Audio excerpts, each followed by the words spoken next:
Jesus once told a story that sounds simple on the surface, but carries a warning most people completely overlook.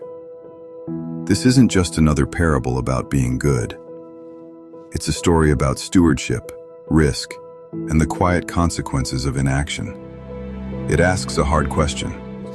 When given something precious, will we act, or will we hide it away? This parable is uncomfortable. It presses into our ordinary choices and shows how small decisions add up to an eternal accounting. Jesus told this story at a moment when many around him expected the kingdom of God to arrive instantly, an abrupt, visible overthrow of powers. They imagined victory as immediate, loud, decisive. But Jesus used this story to reshape that expectation. Waiting for the kingdom didn't mean doing nothing. Waiting could be the very test of faithfulness. The story reframes expectation into vocation, patience coupled with responsibility. Waiting is not with inactivity. Faithfulness isn't about playing it safe. It's about doing what can be done now, under the quiet pressure of uncertainty. Picture this. A nobleman prepares to leave his country and travel to a distant ruler to receive a kingdom. Before he goes, he calls 10 servants and entrusts each one with the same gift. A single mina, a meaningful sum, enough to change a life if used well. His instruction is simple and the opportunity is equal. Put this money to work until I return.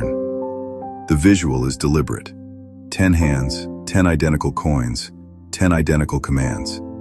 Same gift, same command, same opportunity.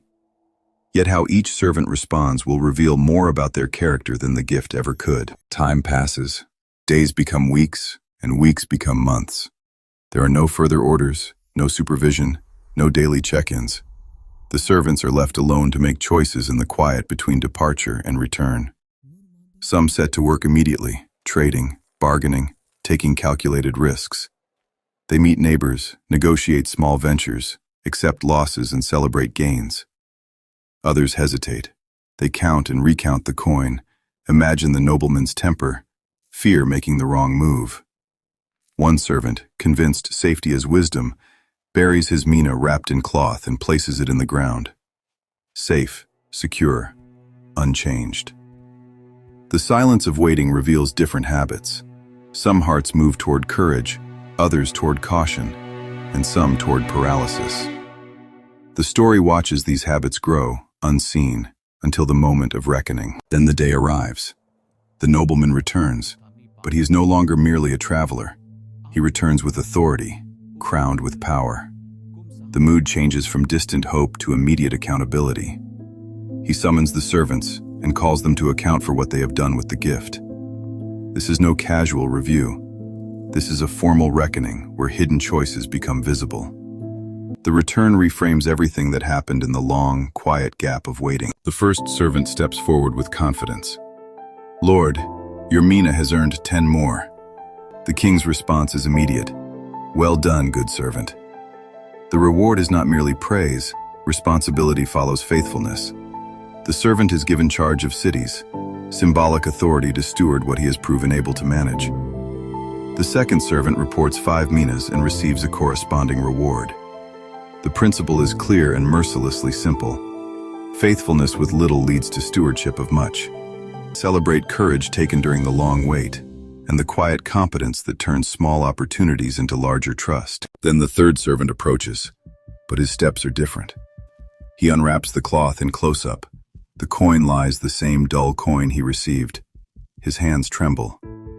"Lord, here is your mina. I kept it laid away in a piece of cloth. I was afraid of you because you are a hard man." His words drip with the logic of fear. Better to preserve than to risk. Fear had not only preserved the coin, it had preserved the servant's world as small and uncompelled.